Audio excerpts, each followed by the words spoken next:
order as soon as Mrs. Cashkin is ready. You ready? Oh, yeah, there's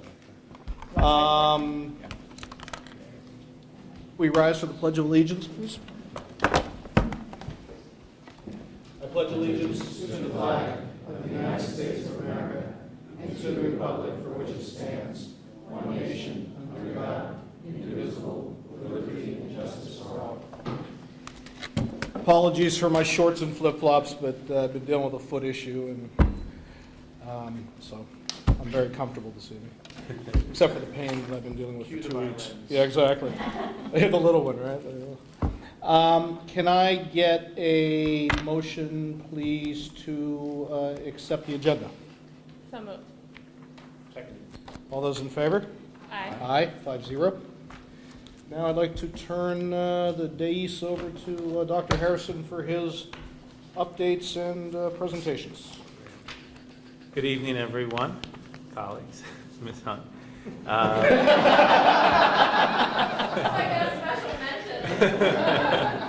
But obviously we're well into the school year already, it seems, but we're really appreciative to be off to such a wonderful start, and many thank yous for getting us to where we are today and having had the success we have had over the past almost 2 weeks of school.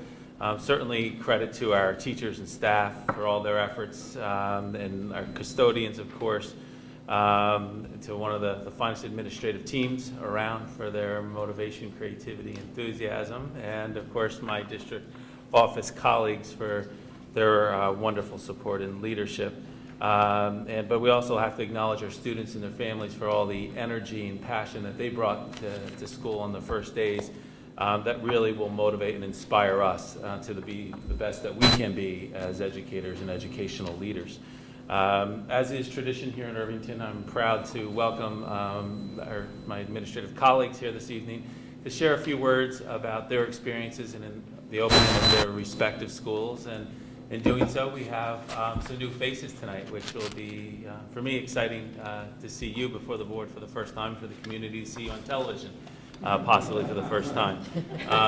But with that said, I would like to invite Dave Cohen from the high school, Deb and Michael, everybody on the high school team that's joining in with Dave this evening. Please tell us how it's going. Thanks, everyone. It's a pleasure to be here tonight. And, Chris talked about inspiring openings and that we're well into the school year. And it was actually one of the thoughts that I had today. I was talking to Michael and Deb, and just how 4 days into the school year, how it feels like we're already deep into the middle of October. Today we already had 2 fire drills that went flawlessly. The first one this morning, we were out of the building and back in within 5 minutes, and right back into instruction. I had the great pleasure of touring the building today and to see classes fully engaged. I saw an English class and a Spanish class in particular that really was inspiring to me, and to see what felt like deep into the school year happening on day 4 really spoke volumes to me about what Irvington was about and how passionate our teachers and our students are about really wanting to get on with it. So I think that sort of goes along with some of the themes that we're trying to create for this year. And what we are really trying to do is create an expectation of excellence. And we had the opportunity of having grade-based assemblies on day 2 last week. And it was really exciting to meet with all 600 plus students in the high school, one grade at a time, and to talk to them about this. And what was really interesting, and the one anecdote I'll give you, is while we talked about all the excitement and all the supports and what they should expect out of us, which I think was a little new for them, we also were very clear about what we expect out of students and the accountability factor. And one of the things that came up was cell phones in classrooms. And I actually talked about the potential of taking cell phones. And as I met with the 9th graders, they sort of sat there very compliant, and they listened, and they were like, okay, we get this, we understand, we were in the middle school, similar stuff. And with 10th grade, also similar.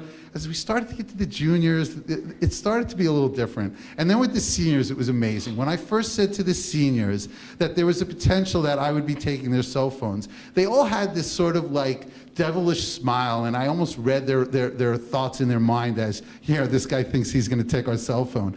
And then we talked about why, and we talked about a very detailed and specific plan of what would happen and how it would happen and how they potentially would have to turn over their phones.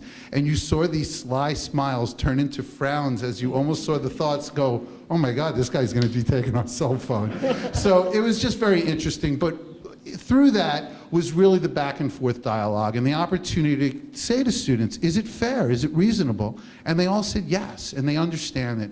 And how they've been coming to me and to Deb and to us since then to talk about ideas of wanting to move the school forward has really been inspiring. And I think that really speaks volumes to what the school year has been about and how we've gotten off to such an amazing start. So with that, I'm going to turn it over to Deb. She's going to talk a little bit more about how we've been working with the faculty and some other supports that we've been putting in place. So thank you. Thanks, Dave. Good evening, everybody. So I would like to share with you some of the exciting work that we're doing with our staff. Part of our expectation of excellence for our students also communicates to our staff and our expectations for moving their work forward, particularly with instruction. So we really laid a foundation with our first 2 days in August to center our work around the theories of action that have been presented by the district and supporting our work with staff around this expectation of excellence as it communicates with student engagement and assessment. And I have to share with you one of the most exciting parts of opening the school for me and being full-time at the high school has been these impromptu opportunities for staff to stop in my office now and sit and actually are still talking about the questions and the provocative dialogue that we engaged them in within the first 2 days. And I just feel that that's very telling to the work that Dave and I put in over the summer and the thinking that we want staff to do and moving their practice forward.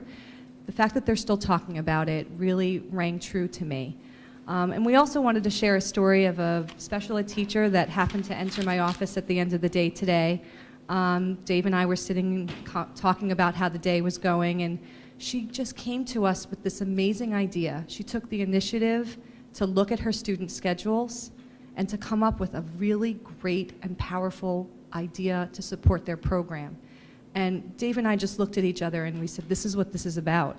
It's about engaging staff, having them internalize what we're leading them to do, and coming up with these initiatives on their own and bringing it to us in this spirit of collaboration and really this expectation of excellence that we're really excited to embark on. Thank you. All right. Good evening. Mike DeGennaro, for some of you that I have not met on the board, so thank you for the invite today. And I guess I'm here just to talk a little bit about the opening of school, and I've got 2 minutes and I'm on the clock with Mr. Cohen behind me, so I'll get to it. First of all, I just wanted to say that, you know, the students, especially the parents, the staff, the administration has been incredibly warm and welcoming to me here, and that's, you know, just supports this decision that I made to, you know, take a job at Irvington. So I needed to at least say that. And then from there, the first 4 days, wow. Schedule changes, kids coming in, I think Deb mentioned it, the excitement and enthusiasm. I got to spend quality time with the peer mediators that are seniors. They're incredible. I got to spend time with freshmen who are just starting and, you know, answering their questions.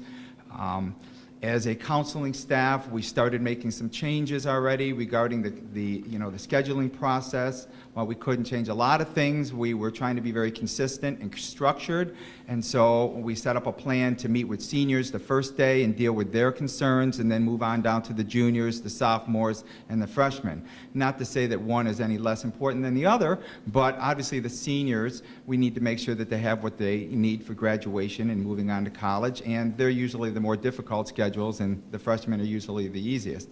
So I think that went over very well. The kids respected it. They waited their turn, and I think the opening of school went very well. I've also talked to a lot of students and parents so far. They've been awesome coming into my office or through emails, and they're very excited about some of the changes and the plans that we have for our counseling staff as well, especially around the college process. You know, they've heard the buzzword that we're going to be submitting college applications electronically, which will be very transparent. We can, you know, keep track of them. So there's a lot of accountability that'll be there, and also the speediness of colleges getting those applications is going to help them as well through the college process. Teacher recommendations are going to be online. We're going to have them right at our fingertips, so there's no more giving the teachers envelopes and having them send them, and possibility of something getting lost or not getting there. So the complete package is going to get there all at once, which can only enhance our students' college expectations as well as the abilities to get accepted. So it's been a great couple days. I wish I had a story, but I kind of been stuck in my office trying to fix student schedules and get those things done, but I am looking for a great year, so appreciate it. Thank you. Thanks, Deb, and thanks, Michael. So just to summarize, and I think you've heard from us, it's been a really exciting time, and I know there's certainly a lot of feelings of change going on in the high school, but at the same time, it's also important for us to recognize the amazing traditions that exist here in Irvington. So while we're trying to maintain that balance, I do think that there's been a lot of excitement, and certainly it starts with me, but I've been feeling it from students, from faculty, from parents, and there seems to really be a great buzz. So we're really excited about the year ahead of us, and we know we're already off to a great start. So thanks to everyone, and thanks for having us here tonight. Thank you.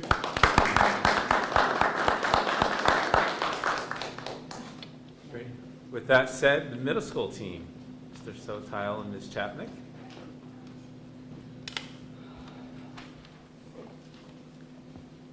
Thanks very much, Dr. Harrison. Thanks to my colleagues. Congratulations to our newest colleagues as they begin.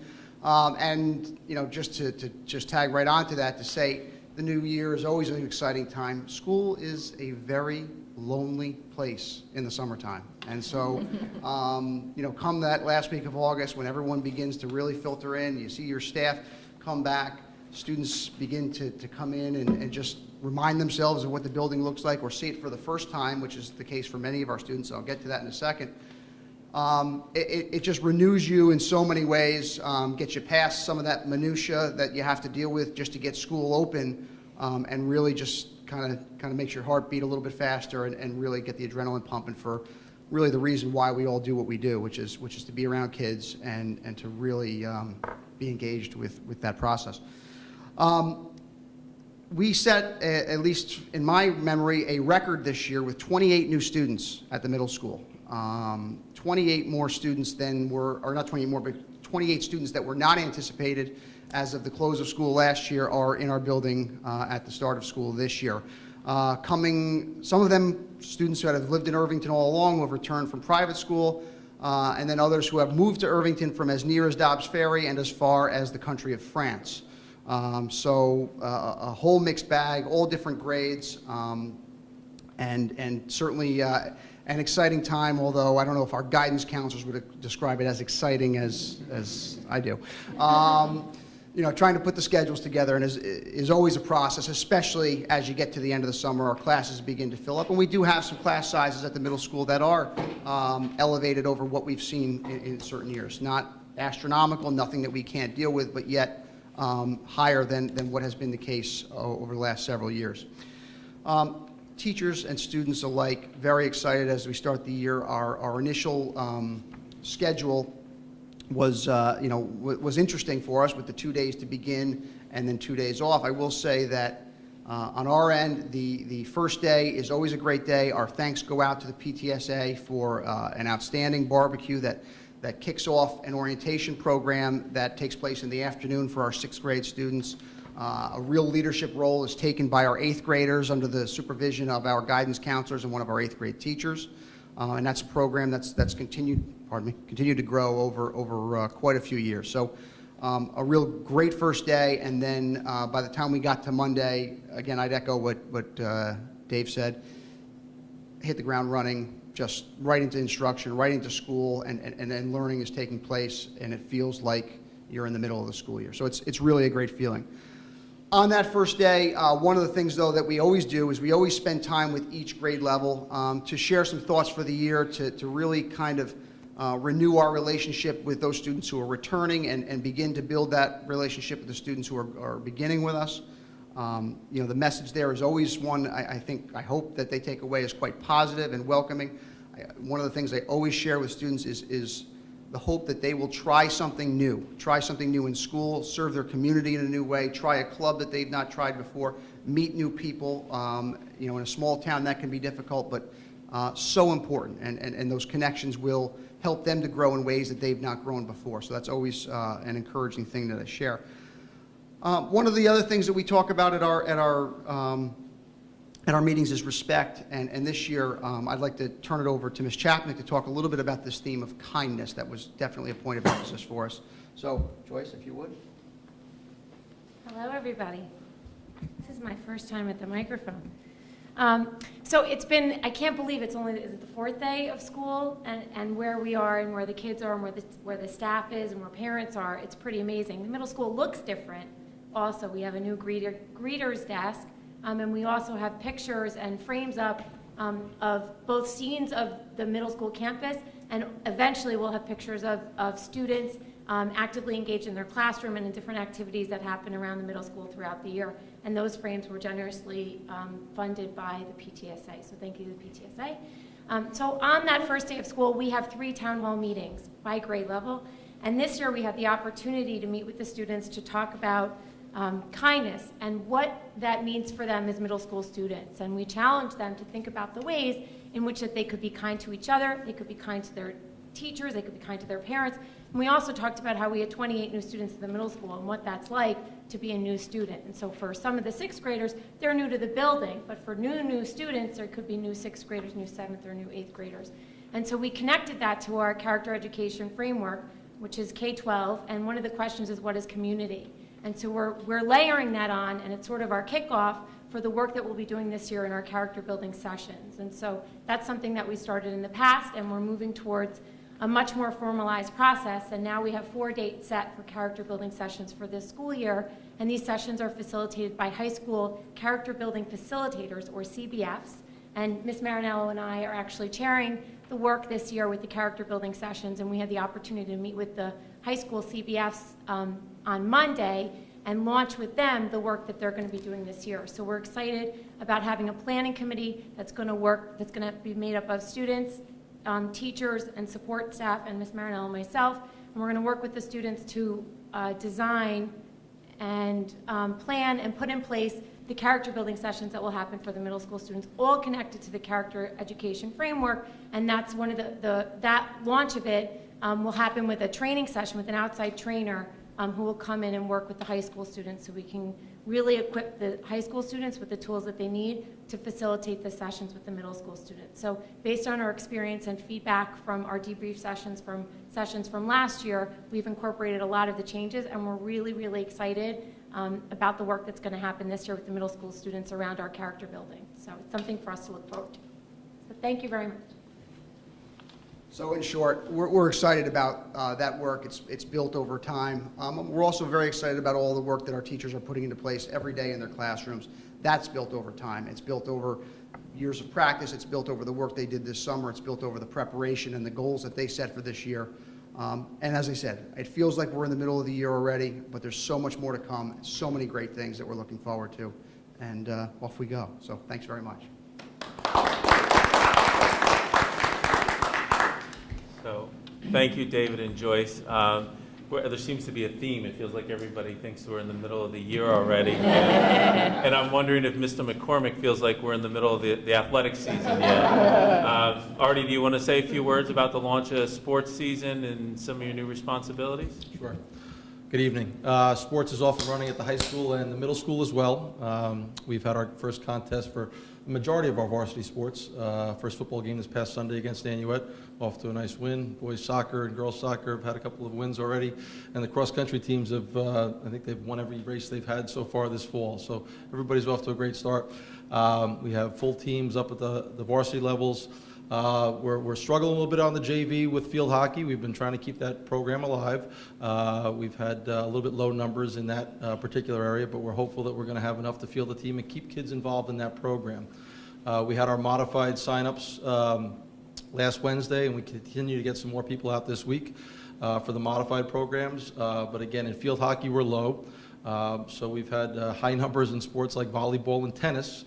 So we're going to probably hopefully balance out a little bit where some kids saw the numbers involved in the other sports and maybe thinking about changing sports. So we have good numbers out. It's just a little bit imbalanced as we are right now.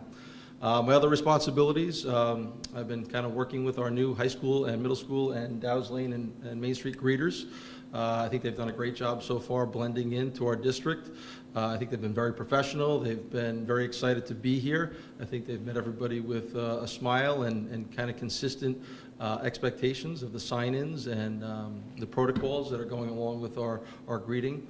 So they're happy to be here, and we're happy to have them.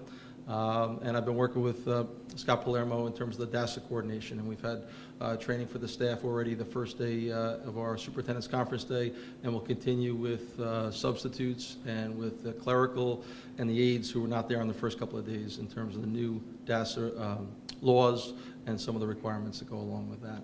So we have homecoming coming up next week.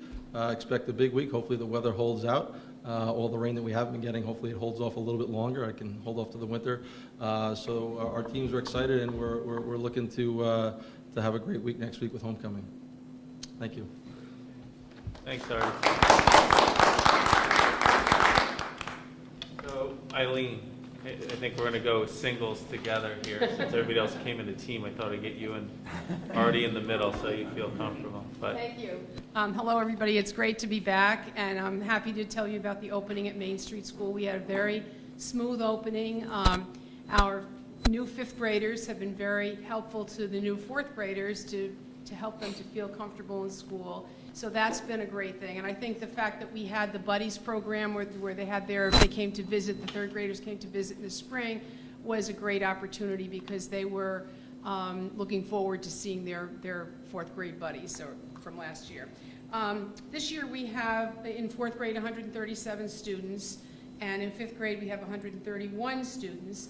And similar to what the middle school said, we have had 10 new entrants over the summer, 6 new fourth graders and 4 new fifth graders who have come from all over. They come from states far away.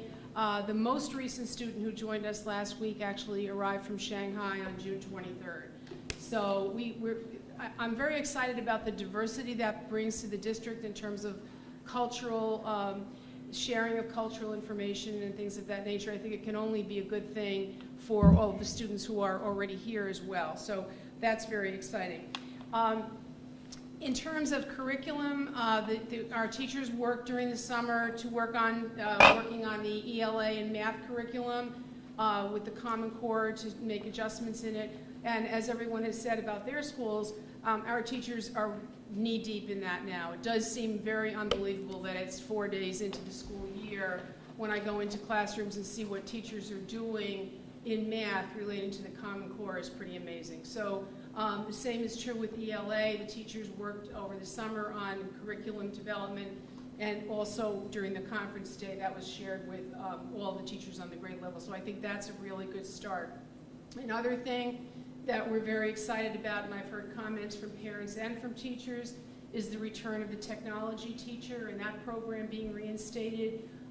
This week, all students will be going through the initial keyboarding session, and actually, in addition to keyboarding, they'll be learning some basic information about computers. That program will be, over the next month, they'll be meeting 4 times in the computer lab with Gwen and their teacher present. So I know the teachers who were present today felt that they could see the need for that as the kids went into the computer lab and see how much they were learning.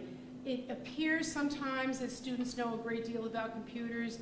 It's not always necessarily true that they're doing the keyboarding and things like that the correct way. So I think this is a good beginning.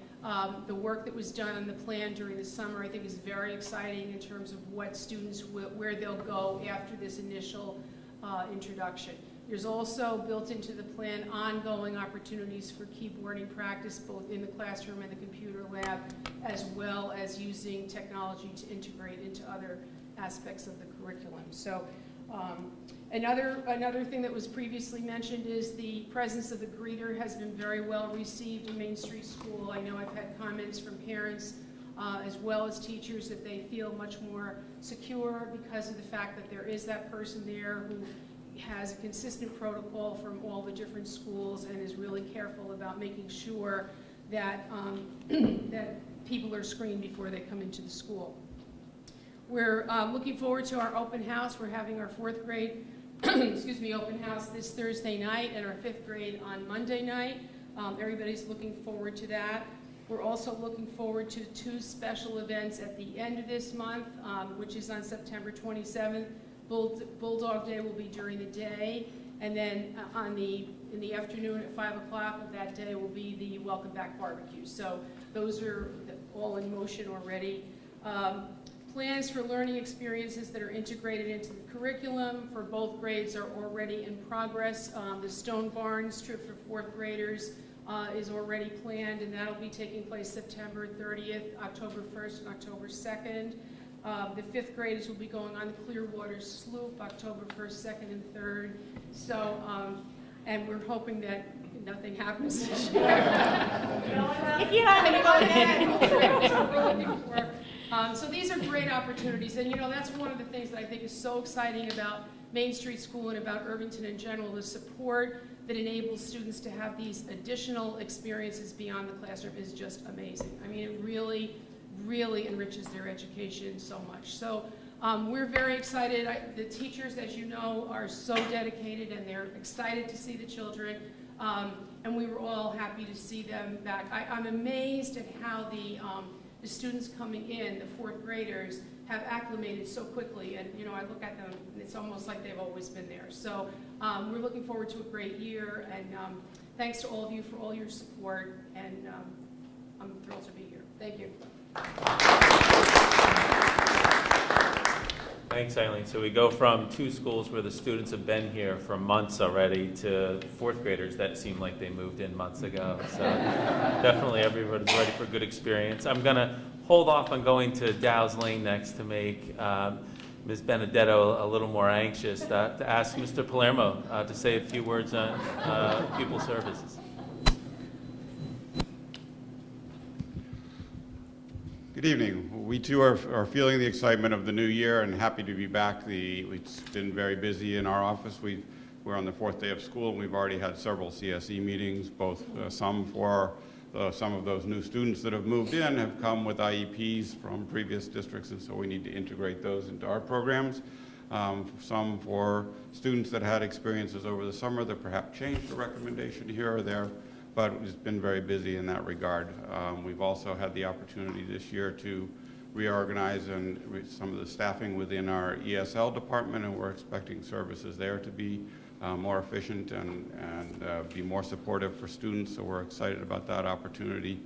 And we have a new special education teacher in each of our 4 buildings, so we're forming new co-teaching teams, and we've been busy supporting them and getting them ready for students, and certainly indicators are that our teams are very strong this year and going to be working very closely together. They had opportunities for some planning time over the summer to get to know each other and do some pre-planning before they even got into the classroom together. So working with all of the principals that you've either heard from or about to hear from and making those opening day preparations for some of those students that perhaps learn a little bit differently or have some struggles in one way or the other. So it's been an exciting beginning. We look forward to the rest of the year. Thank you, John. So last but definitely not least, Mr. Lichtenwallner and Mrs. Benedetto from Dow's Lane. Last but certainly not least, Dow's Lane, where the motto is where the journey begins. And so it's nice to go last, because very often we begin these types of presentations. So it's nice to go last tonight. And rather than the saying last but not least, I'd like to say maybe we save the best for last at Dow's Lane. So at Dow's Lane, where we're responsible for our youngest learners, I think that we too had, I would echo the same adjectives that everyone else described, a very smooth and inspiring opening. The summertime at Dow's Lane is maybe not as quiet as it is at the middle school because we host camp, and so we have a lot of students at our school during the summer months, which also make those weeks leading up to the start of school a little hectic, especially this year, because when you come to visit Dow's Lane, you'll notice that in the old wing, the hallways have been painted, so we have a nice new paint job in the old wing. We also had some classrooms being painted. We just had some new shades installed. So things are looking nice at Dow's Lane. On the first morning, we had a very smooth first day of school. All of the buses arrived before 8 o'clock, which, according to some people in the community, that may be a first in anyone's memory that happened. And students were excited to come back, to see each other, to see their teachers. When our kindergartners arrived a little bit later, we did have a minor glitch with one of the buses. But those students and parents took it in stride. One of the mothers said that it just meant that she got to hold on to him for a little bit longer. The kindergartners arrived with very few tears, but those tears we quickly consoled those parents so that they felt better. And the students seemed to have a great first day. We welcomed 122 kindergartners, 148 first graders, 123 second graders, and 121 third graders, which has our roster at about 514 right now. And some of those students are also new students to our districts, the younger siblings of those new students at the middle school, Main Street School, and the high school. And it really is remarkable. I was actually thinking the same thing, Eileen, that it's wonderful the diverse places that our students are coming from. We have 2 students from Mexico, a younger brother of the French middle schooler and high schooler that we have, and students from so many different interesting backgrounds. And so it's so nice to have that diversity there for our students. At the end of the first day, I knew that we were on to something when one of the girls said she didn't want to go home because she was having too much fun at school. And I think that if we can make school fun and keep kids happy and open to learning, we've really done our job.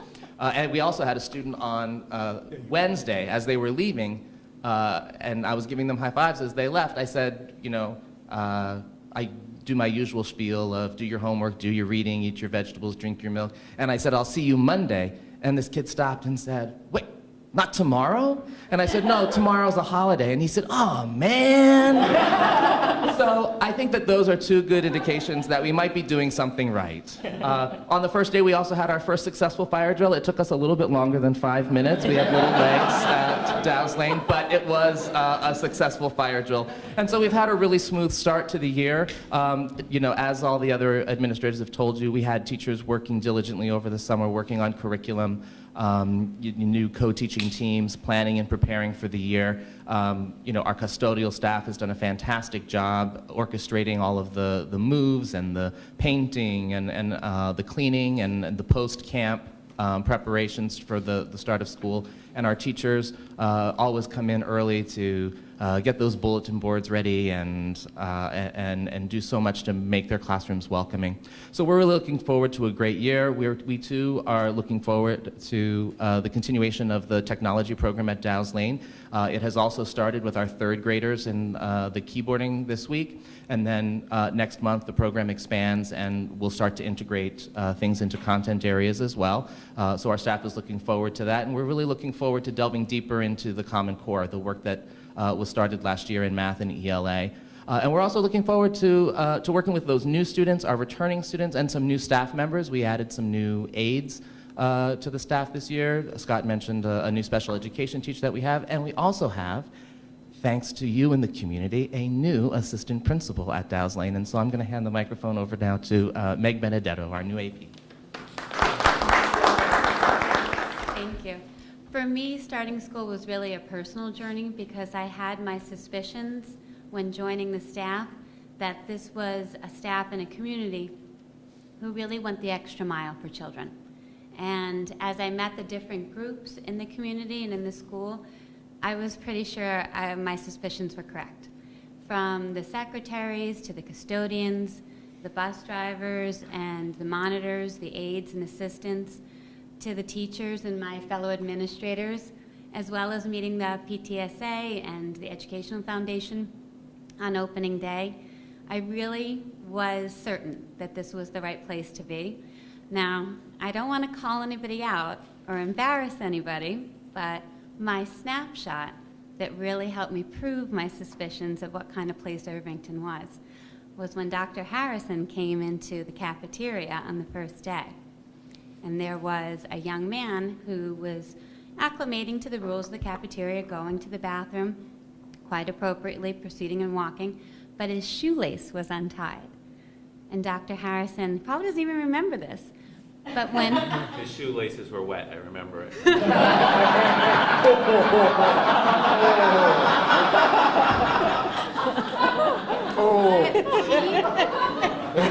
you bent down and you tied the shoes for him?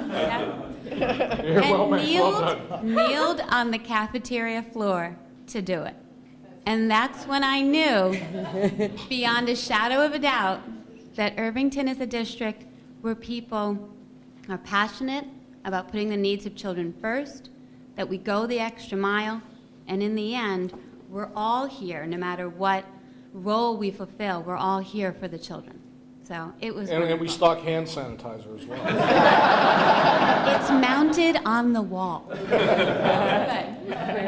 Thank you.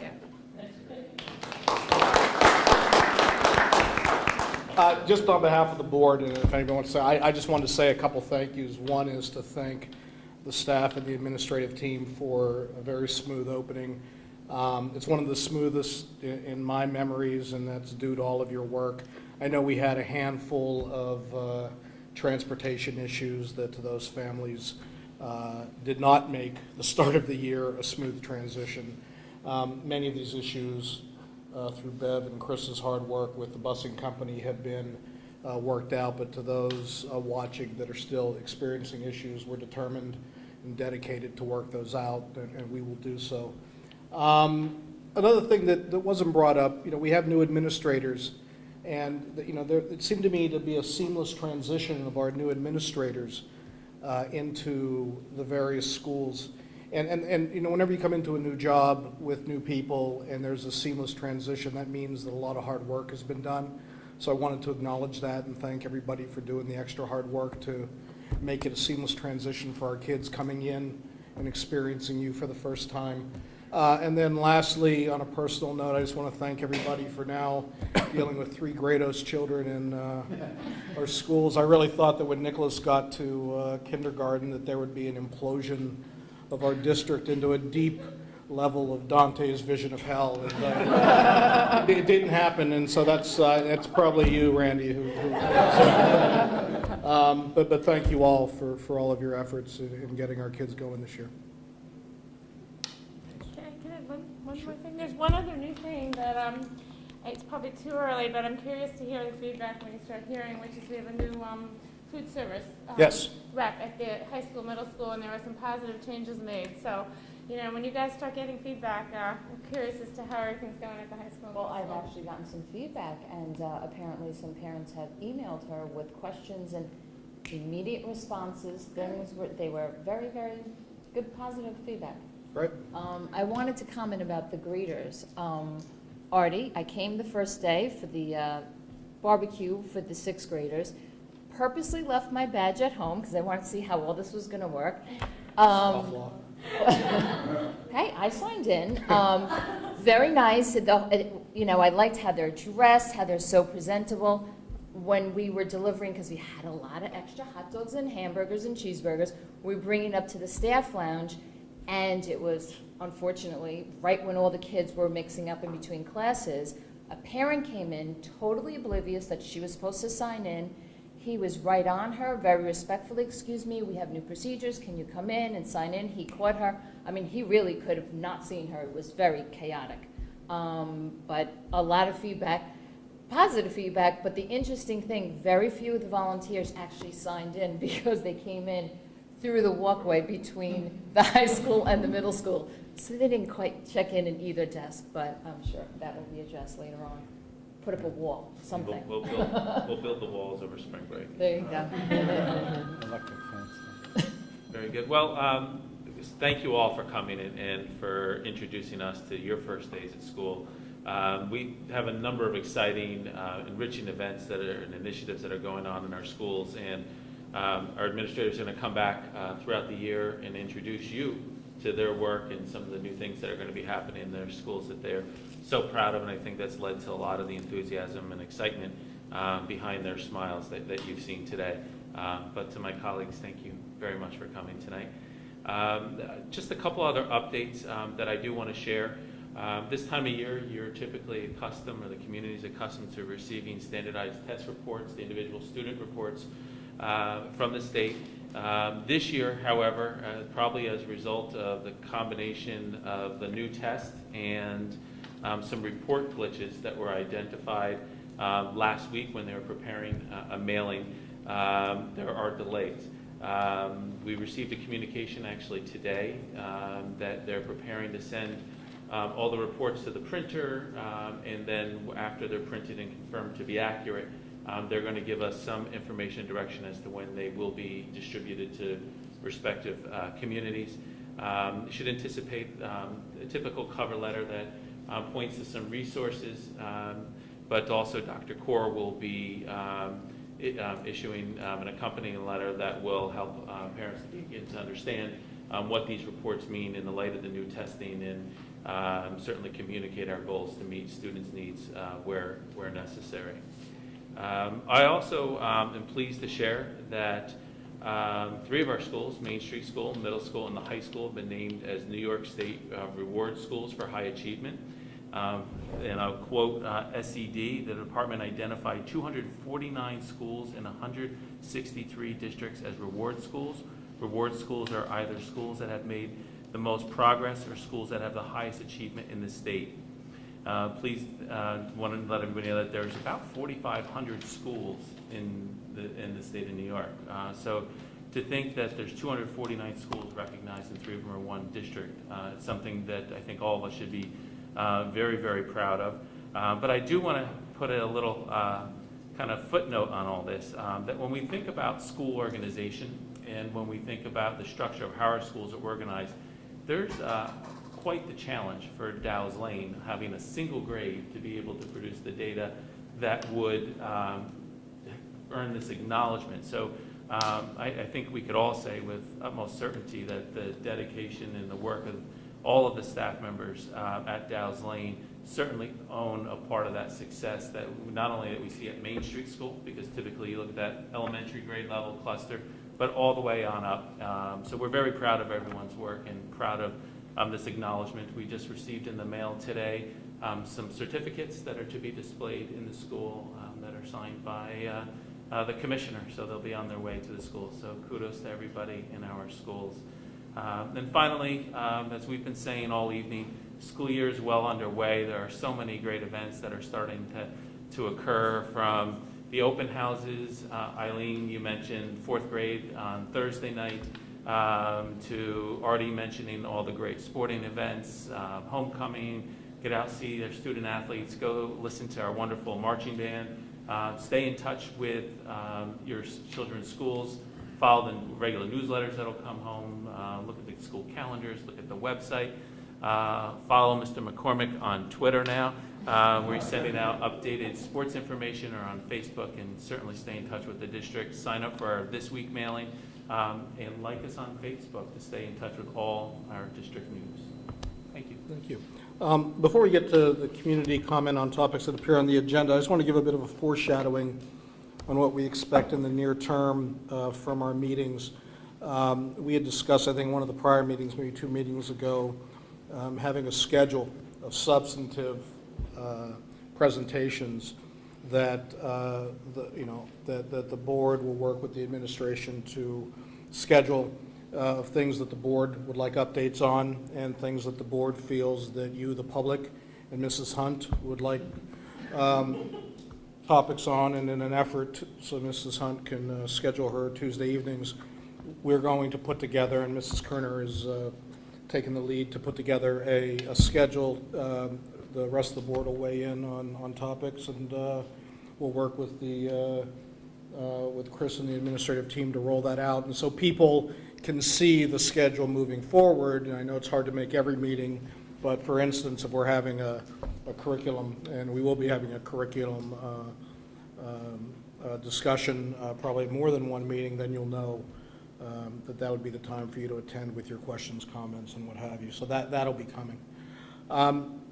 I guess now at this point, if there's anybody in the audience that would like to make comment on topics that appear on the agenda.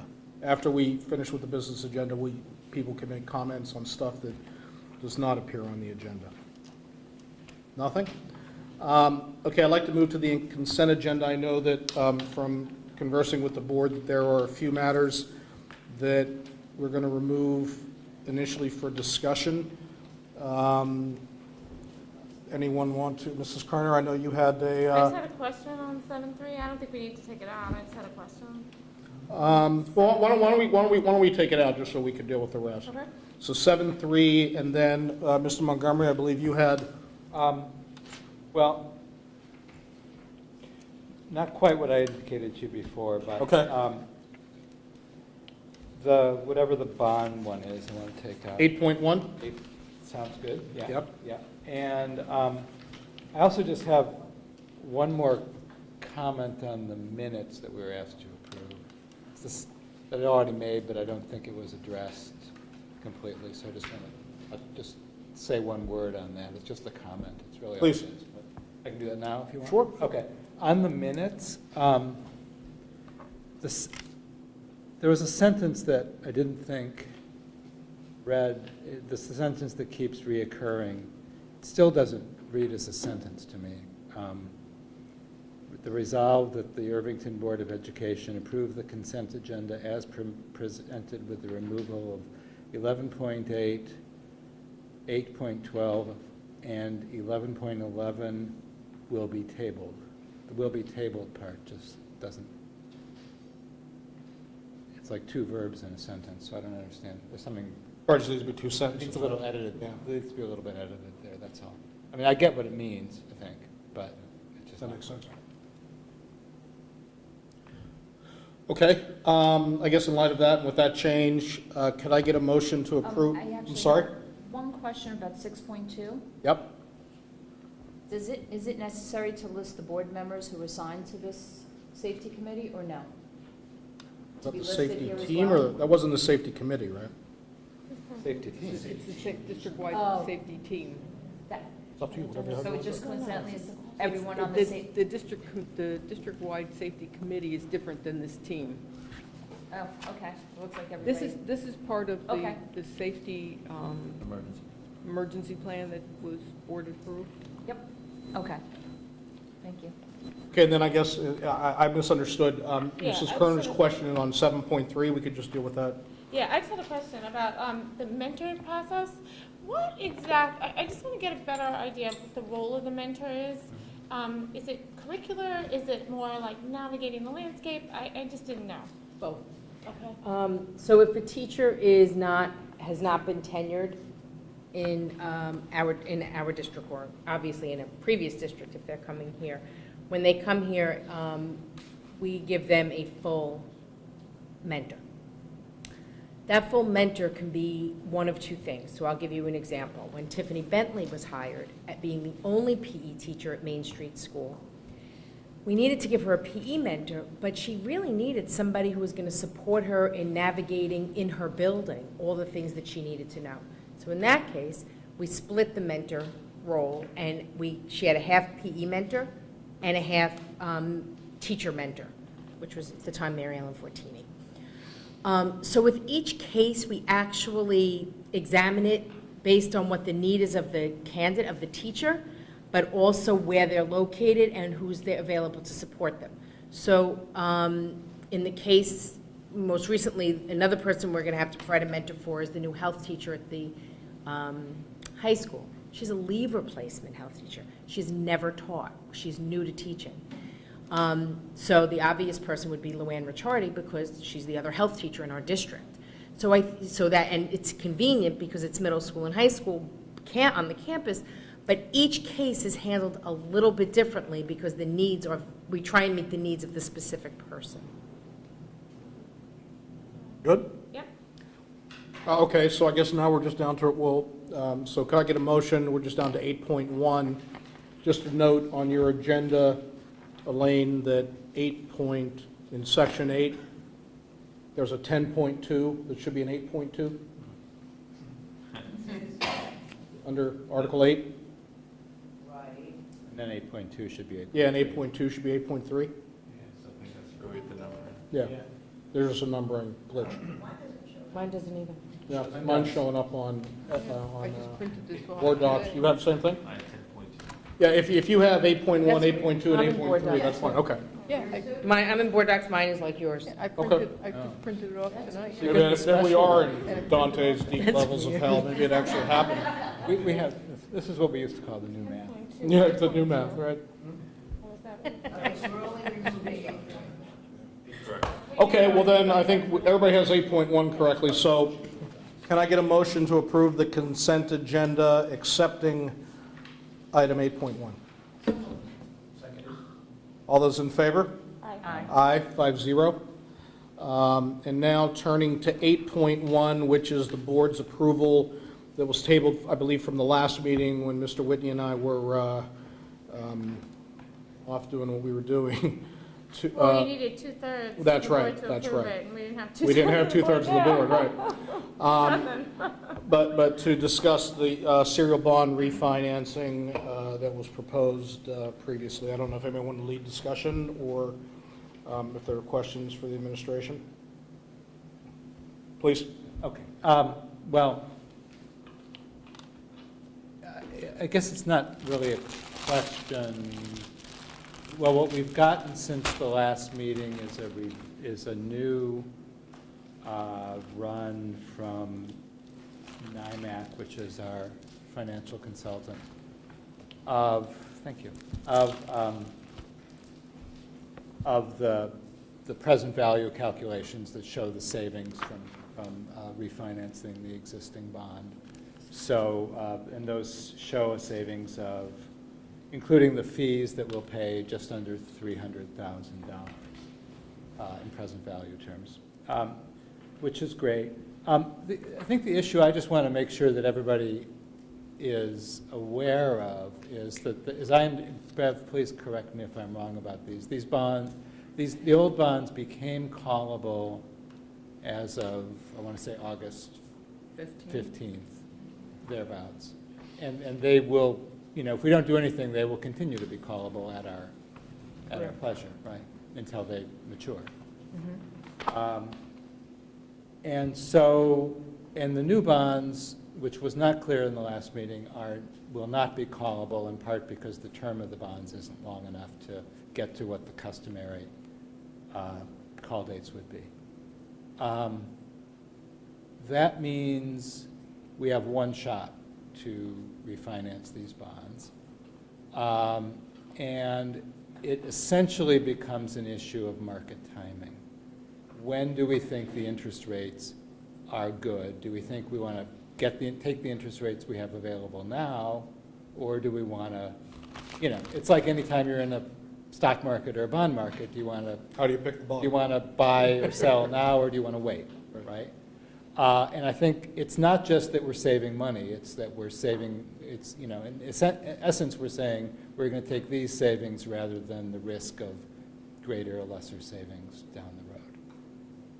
I think that's the decision that we really need to be aware that we're making. It's not just that we think that saving $290,000 is a good idea, it certainly is, but saving $700,000 would be even better if we could do it down the road.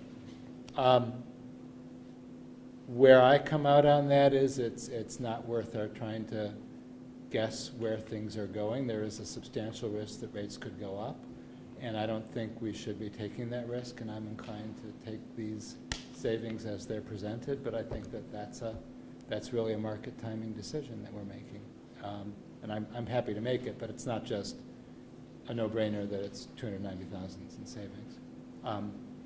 The other thing, so that's the comment I wanted to make, and just make sure that that's in front of people.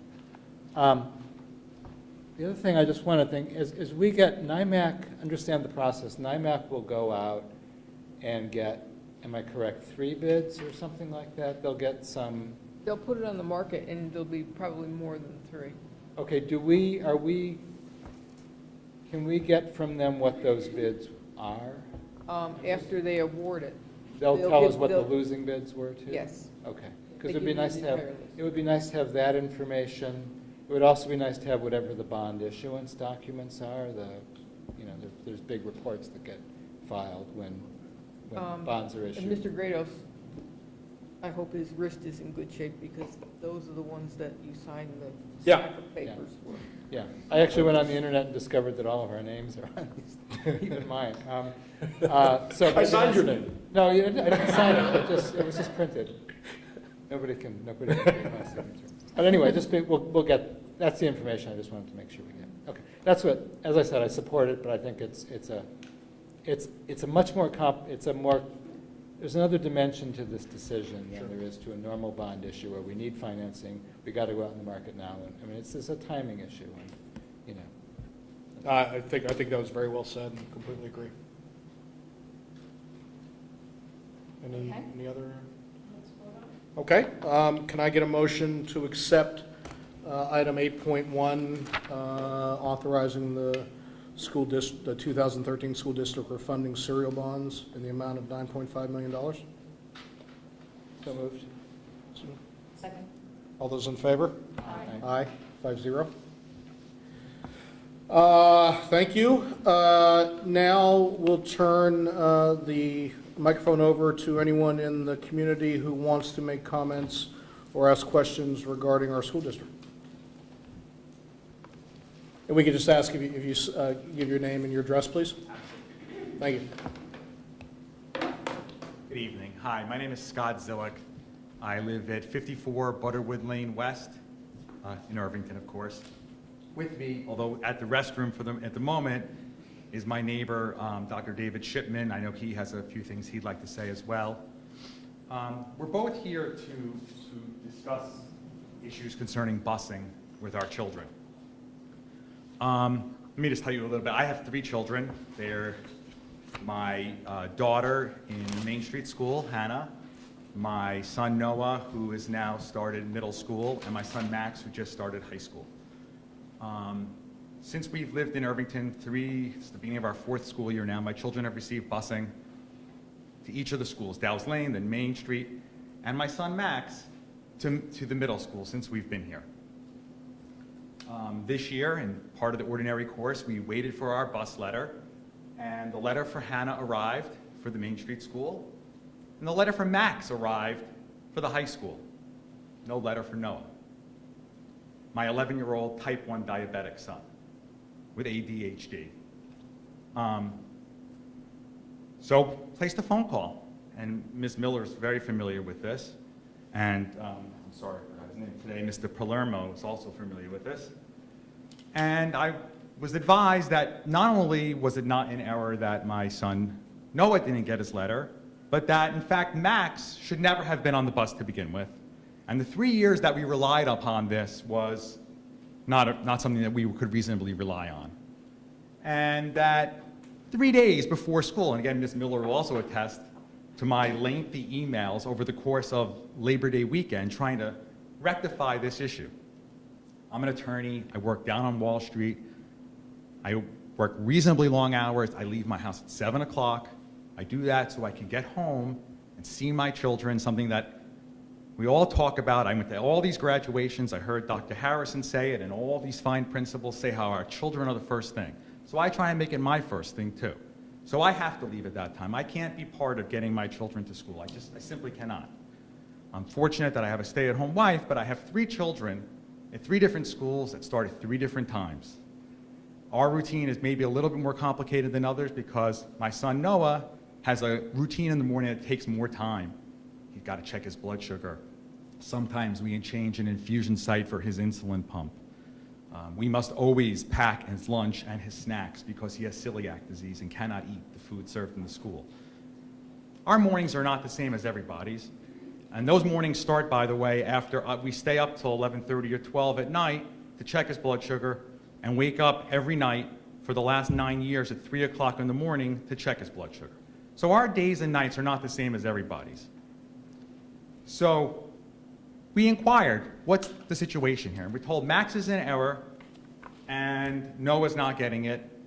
And my neighbor, Dr. Shipman here, had the same response for his son. Ellis Pinsky, also a new student in the middle school and new to our district last year. People who, by the way, and I'll let him speak for himself, who made very important inquiry about whether they were getting busing when they bought their home. That's not on you, but just so you know, because his wife doesn't drive, and they have a nanny who doesn't, an au pair who doesn't drive, and they're physicians, and he works a night shift in a hospital all night. So it's really a very difficult situation. So we were told that the situation's not going to change. It's a 1.25 miles, and we're 1.22. Not entirely made clear to us how that was calculated, and really, particularly for Mr. Shipman, if you walk a little bit further away from his house, you reach the 1.25. So I'll put aside the issues of Noah's diabetes because we've addressed that, and I think Mr. Palermo, in conversations with my son's pediatric endocrinologist, or at least a doctor from the school district, and the pediatric endocrinologist have to come to a conclusion that they think Noah should do a trial run. Should do a trial run. So, sorry to interrupt. There was a fire alarm going off. Had one in my office today. Had one in my office today too. They come to the conclusion that Noah should do some sort of trial run of walking to school for 2 weeks to see how his blood sugar works out, and that's somehow going to be dispositive. I'm not going to give you a lecture, although I could, about how uninformed that is about what type 1 diabetes is. Suffice it to say that I've lived with it for 9 years. Dr. Shipman, I'm sure, will back me up. But type 1 diabetes is not taking a shot of the same size every day. Every day is different. Noah has been in schools with, I think it was Dr. Kaur originally, that was in your school. Ms. Mizels, who Dr. Shipman spoke today, will tell you the radical swings of his blood sugar. And the idea of him walking 1.25 miles to school, or just under that every day, is insane. There's not a parent of a type 1 diabetic who would allow it. And I think people who don't deal with type 1 diabetes don't get it. So I'm hoping that I could explain that, and they'll come to a better understanding in that regard. But putting that aside, and why I came here tonight is to talk about the safety issues, which I think are vast. And I know you've heard an earful, or you or your predecessors have heard lots of earfuls about sidewalks and crossing Route 9. And so I don't want to belabor it, but where we live is off of Hamilton Road. Now, when you can't make a right on Hamilton Road onto a sidewalk, because there is no sidewalk. There's no sidewalk there until after Clinton, and then it's gone in Downingwood, and then it comes back. So you have to cross Route 9. You have to cross Route 9 at a point where there's a blind hill, and if you're unfortunate enough that no one has a red light at Clinton as they come heading south on Route 9, you can be coming pretty quickly, and although the cops like to sit there and stop you, they're going fast. And anyone who lives on my side of town will tell you they're going fast. And I'm 43 years old. I've crossed that street, and I got to tell you, with my daughter sometimes to ride our bikes on the bike path, it's a close call. Never mind sending my 11-year-old and 14-year-old across the street, not known for their best judgment, and nor anyone of their age of the best judgment making. So crossing the street is not safe. There's no crosswalk. I think this village has made it clear that they think crossing Route 9 is dangerous. You have a crossing guard at Main Street where there's a traffic light and a straightaway on both sides. You have a police officer often directing traffic in the middle of Route 9, crossing over by the church and other places. But over on our side of town, there's nothing. There's no crosswalk, there's no light, there's no crossing guard. It's just not safe.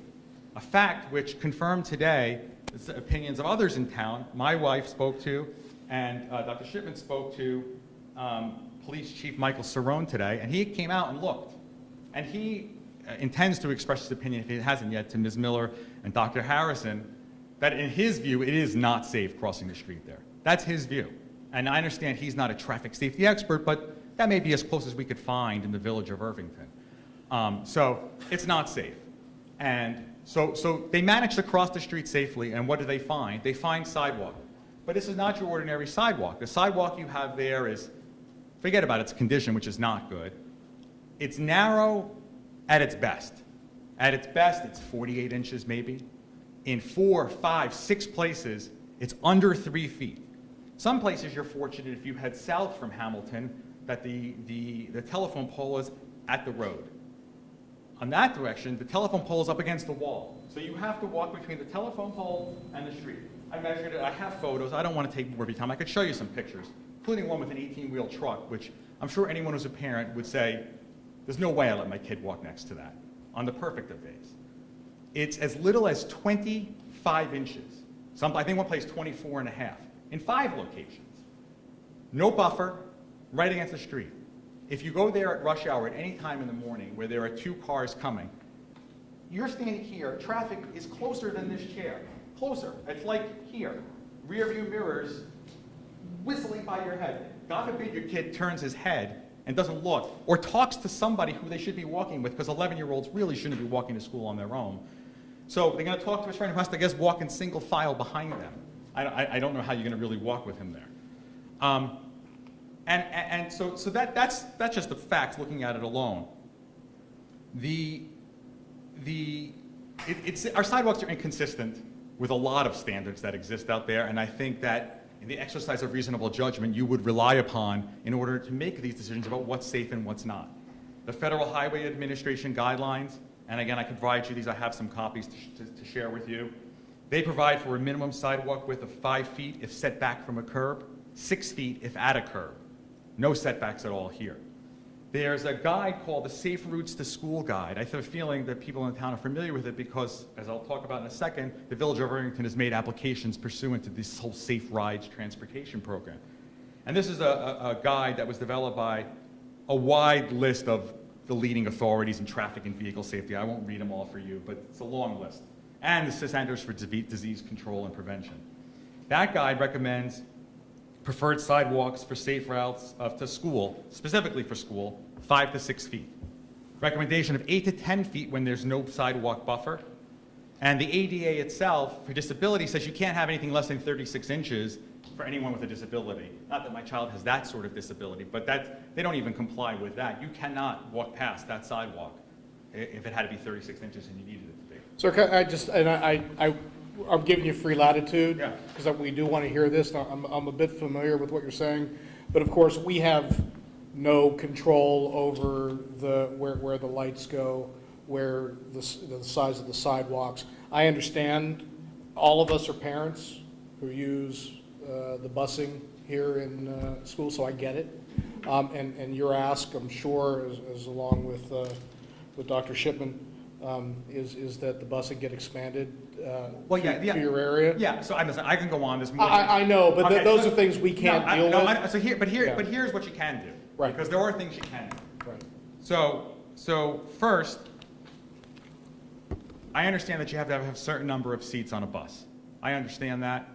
I'm not asking you to decrease the zones, but what you can do is create what they call a child safety zone.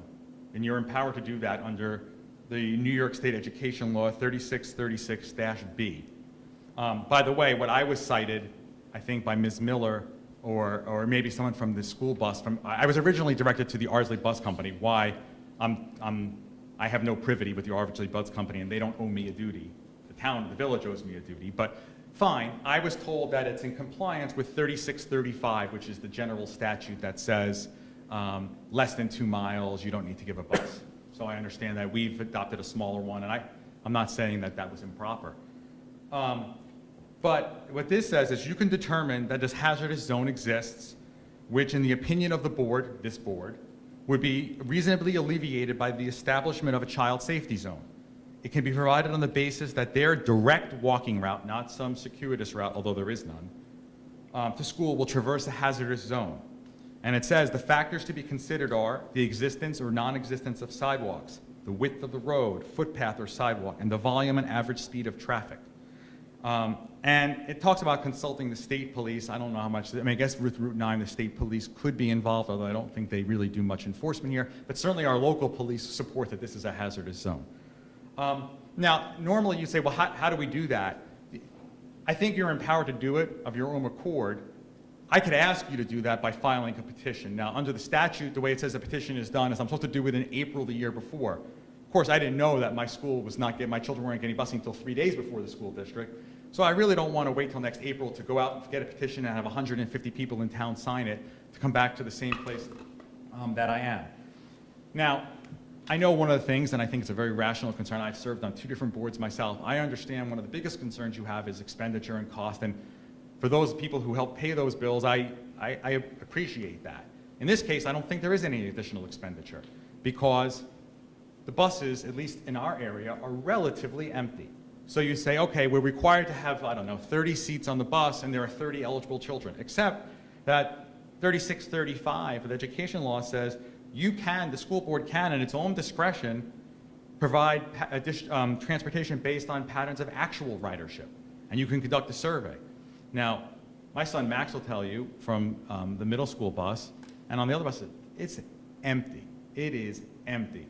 And the village's own application under the Safe Riding Transportation application we did a few years ago, it didn't report on the middle school or high school's ridership, but in Dow's Lane and in the Main Street School, it was something along the lines of 50% of the eligible children at Dow's Lane and 70% of the eligible children at the Main Street School took the buses.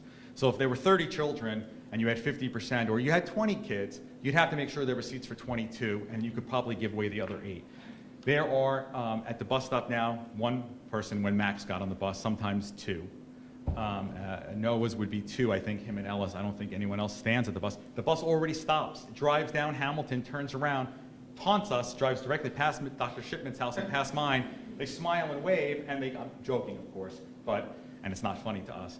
And they go on the way. So there's no additional bus stop. There's no additional cost. You could do this in your discretion, and it's unsafe.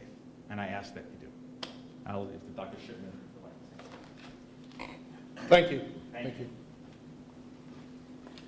I don't think I can say it as quite as eloquently as Scott did, but I'll certainly try. First, before I go on my own plea, I have to say that his wife called. I'm a pediatrician, and I work in the hospital in Manhattan, and that is take care of sick children in the emergency room and on the floor. So when they come in, they get breathing tubes put in, chest tubes put in, that's what I do. And I can tell from as a diabetic, treating diabetics who come in who are sick, that this age for Noah is a critical age. And he's going through puberty, will start soon, and it changes his glycemic control completely. And he's at high risk of developing hypoglycemia and, going in and becoming unconscious, coma, and death, which is just the bottom line. So whether that, has anything to do with my son, it doesn't, but as a pediatrician, I have to say this, just for Noah's sake. As far as my own son, he also has ADHD, like probably half the children in the school do. Whether it's overdiagnosed or not, that's another story I won't address right now, but from a development stage, children at this, 5th, 6th, and 7th grade have still not really reached the developmental stage where they really are able to distinguish, concrete versus the areas of gray. And to really cross the street, you have to be able to, really make those decisions, judging cars, coming back and forth, and without any kind of aid, traffic lights, crosswalks, with no one stopping, it's very difficult. It's difficult for adults, let alone for a child. As far as what the AEP says, we actually endorse walking to school. So I'll put out that as a truism. It helps decrease obesity, increase athletic activity. I mean, it's only a good thing, but if it's done safely. And the AEP is very specific in how, within 2 miles, as Scott has said, to have a safe school zone. Walking school buses is what it recommends, which is, literally what it sounds like a group of children with adults who walk to school, through this age group for safety reasons. Plus having crossing guards at all major intersections with traffic lights, let alone without traffic lights, cross guards, and the like, which just don't exist in this area. And, the road itself, as Scott had said, is a blind from both directions. And I know from trying to pull out in my car, it's difficult, let alone trying to cross. And, from that aspect, from a pure safety aspect, I think it's that they really should be on the school bus. And the fact the bus comes by there and can pick them up with, as I said, with no inconvenience, even if they walk to the other school bus, which is just down the block, not even down the block, just down the street from us, would be no cost or any problem to the school district itself. But these are issues that affect not just our children, but all the children in the area who might be in the same situation or walking without really thinking about that. So I think it's a real important issue to look at. Everything else was pretty much said, so sit down. Can I just say that, personally, that I would agree with you, it is unsafe crossing that street. We run through the Halsey Pond area and come down that path that comes down to Hamilton. We run down that Hamilton Road. We do not taunt you as we run by. And when we get to Broadway, it is unsafe going across for an adult. And I would also confirm the fact that the sidewalk is extremely narrow between Clinton and Dow's Lane. It varies in size, but it's, Hamilton, Dowling, all the way. yeah, Yeah, right, right. right, but it's very narrow. It's just sort of uneven. Can I just want to try to understand, you guys live on Butterwood? Yeah, I live on Butterwood, so if you turn on Hamilton, I live on Butterwood Lane West, that's the first Yeah. turn off of Hamilton. I'm looking at the map, yeah. And Dr. Strickland lives just further up Hamilton, right on Hamilton. There's a, And, but the buses service part of Hamilton Yeah, because somehow? it goes down to there's Alinka. Butterwood East and there's Alinka. Oh, There's Alinka, And then it okay. turns around. So the very stub end of, up by, toward Halsey Pond is, what? It looks like the letter E. Yeah. Yeah, you're right, oh, okay, yeah, okay. And literally, as far as our house goes, I drove it off. And again, I can't say I compare, I was 1.23 or 1.25 because my speedometer, the odometer only went to one decimal place. And- So, but, for us, it's a difference, according to the guidelines, it's a difference of 158 feet, which is less than the length of our house. And is the guide, sorry, can I just ask a clarifying question? Is the guideline road distance, or is it straight line distance? Or we have a radius of some It's sort? travel distance. Mr. Urbanowitz does the measuring, and he has a standardized measuring from one point at each school to a specific point from a house. And I don't know if it's their So like the end front of their door. driveway or their front door or what it is, but he uses the same standard measurement for all. And it's the distance a car would travel as opposed to somebody who was walking and had to kind of cross? Right, it's road distance. Just wanted to add, the other thing I just didn't mention, of course, is that side, I was measuring that on the perfect day. And of course, anyone who, again, travels with nine will tell you, our kids go to school in snow and ice, and along that sidewalk, they take a snow blower and they run one line through it. So actually, what happens is it's a buildup along the wall of the snow because it shoots up against the wall. So I haven't measured it yet because I haven't had that issue. I imagine it would only be smaller in bad weather, and it sits there. It sits frozen for weeks on end. So Since I sat through the village budget committee when they were going through this, the village has pretty stiff rules about property owners clearing snow off that sidewalk. So it's a separate issue, but it's just something to keep in mind. I did two, kind of related, I mean, not specifically, but he brings up 2 points, which is, clearly there are a couple neighborhoods that were recalibrated this year, clearly. And, I mean, I guess the question I have is, did anyone ask Mr. Urbanowitz, from a board perspective, I guess, I'm concerned that the letters went out so late, as they said, that people didn't have a chance to at least understand if things changed and make accommodations for it. So, I certainly would like to understand from Mr. Urbanowitz, if he made sweeping changes, what was the They thinking weren't behind? sweeping changes, they just ran the buses, the bus routing system according to the board criteria of 1.25 miles or 2.5. But he measured, he's been our manager for No, 3 this was years. this This was- is the first year that these things have changed. It changed because they're now totally using their bus routing system. Before, they were taking the BOSI system. Remember, there was a problem with the transitioning of the routing That systems. we paid for it 3 years ago and he didn't use it till this year. Yes, I remember that. So it was transferred part of last year, not the full year. But this was the first year, I think, that they started, doing the entire Right, thing. but I mean, I think he has an obligation, if he's gonna do something like that, to give people fair notice. I mean, that's one thing, and I'm concerned about that. And I also believe, the other thing that I'm concerned about is, and fair is fair. If they didn't have a son in middle school, their son in high school would be getting busing. And we also, I know for a fact, we heard from at least one other person who had the same thing, who said, my child's never gotten busing and now they're getting busing. Now, in those cases, the response ultimately was, well, that was a mistake.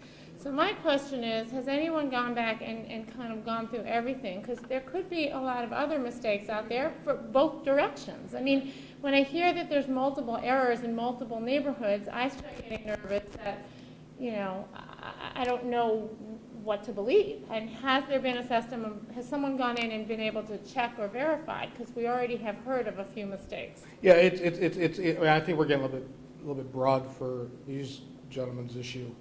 I mean, it's been a couple. I don't want to make it sound like it's a bigger problem than it has been. It's a couple of neighborhoods Right. that it seems. I guess though, to these gentlemen specifically, because those are good questions, we have to find that out. But I think for these guys, we're not going to be able to give you an answer tonight, obviously. Well, no. We need to look into it. What you guys have to know, I haven't met either of you personally. I don't know if you know other members of the board. I did mention we're in the same boat with you guys. We all have kids in our schools. They all use transportation. Safety is the number one thing for us. It has to be. So, and I know you've already been dealing with the administration. And so I don't know, Chris, if you want to address it now or if you're going to continue to address it, of course. You know, it's our hope that we could work this out. I don't know what that workout is going to be because I just don't have enough of the facts. But, you know, that's of course what we want to do. Yes, and again, I have a separate independent issue, which I don't think this is the forum to discuss. I would like to talk to Mr. Palermo and the medical people that he's spoken to because, again, separate and apart from safety concerns, I think I have other very real concerns. Yeah, of course, of course, That's of course. not for this forum. And Scott, that's fine with you, right? That's Chris. So that's, of course. Do you want to? No, I think that there's certainly a lot that could be said, and you know, we are faced with administrators being in a very difficult place. Our job is to be able to administer the policy that is the governance of the board, to comply with necessary state laws, and in looking at the situations, we have to sit back and consider everything that's before us. And if there's situations that are particular medical needs, if there's an allowance that can provide for that transportation or for other accommodations for children, of course, we're there and we want to advocate. And that I understand that's the conversation you're referencing.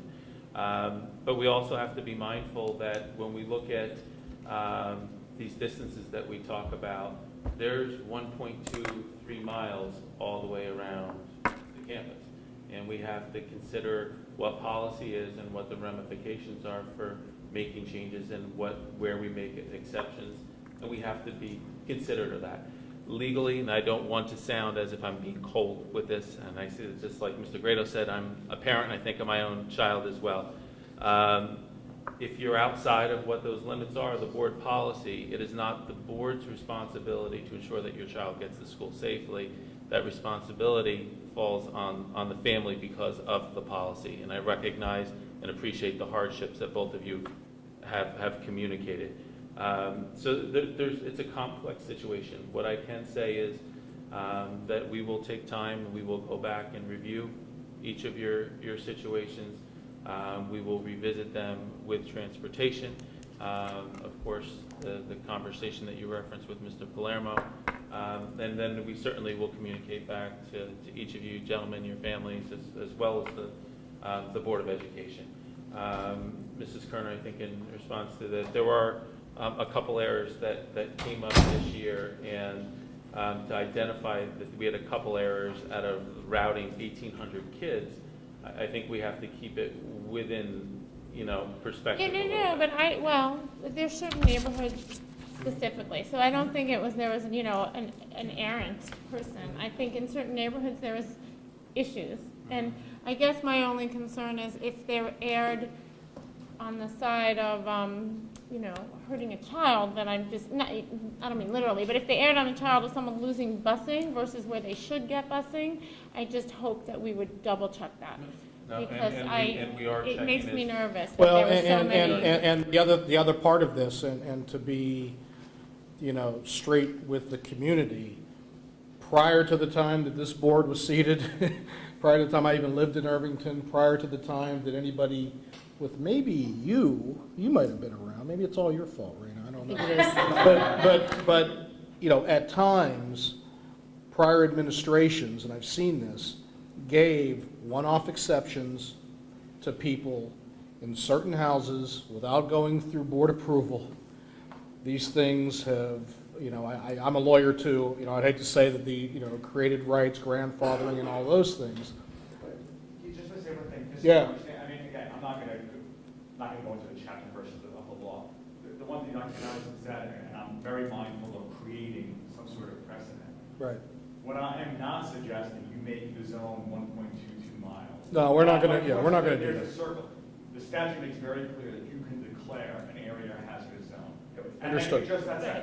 Understood. And that would be, and those are one-offs. And one-offs, again, not as favors, not as Right. whatever, but simply as a determination of the board, not by some back road channel act, it's all out and open, but by determination that just this area is not reasonably safe. And you, I was saying you have to assess costs and other things, but I think you could do that previously. Yeah, and listen, and like anything else, I'm sure there's criteria. You have our word, we're gonna look into that with the administration team and try to do what we can to work this out. I'd also like to say that, all the discussion, everyone said neighborhoods.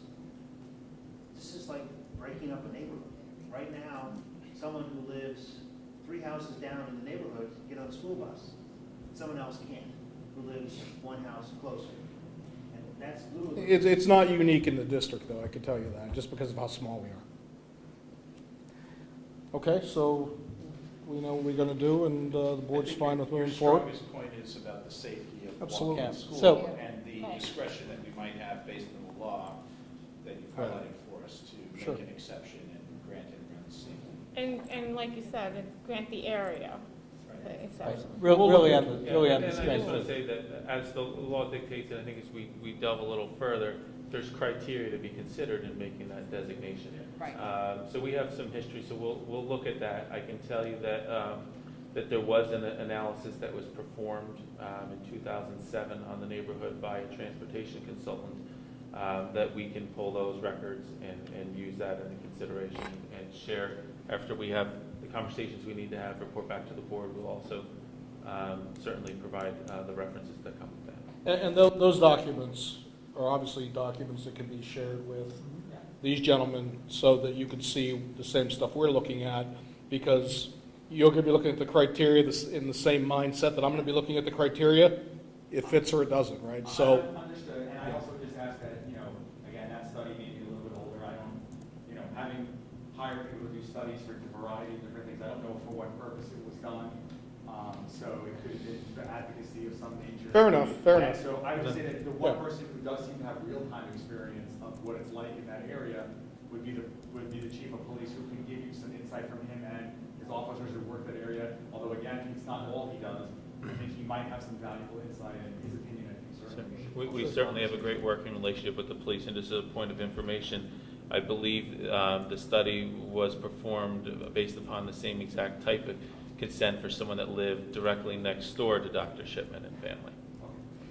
So we'll get those. Okay. Thank you very much for your time. Thank you. Someone's keys are on the floor. Oh. Okay, our next meeting will be Tuesday, September 24th at 7:30 PM here. And can I get a motion to adjourn the meeting? So moved. All those in favor? Aye. Aye. Thanks, everybody. Good night.